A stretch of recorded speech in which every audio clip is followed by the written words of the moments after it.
Assalamualaikum warahmatullahi wabarakatuh. Ramadan adalah bulan yang sentiasa dinanti-nantikan kehadirannya. Selain puasa dan solat tarawih yang menjadi amalan sinonim di bulan Ramadan, ada satu lagi amalan yang khusus pelaksanaan di bulan Ramadan, iaitu zakat fitrah.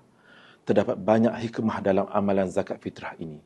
Seperti yang disebut oleh Ibnu Abbas, Rasulullah SAW mewajibkan zakat fitrah untuk menyucikan orang yang berpuasa daripada perkara persia-sia dan kata-kata keji, serta juga untuk memberi makan orang miskin.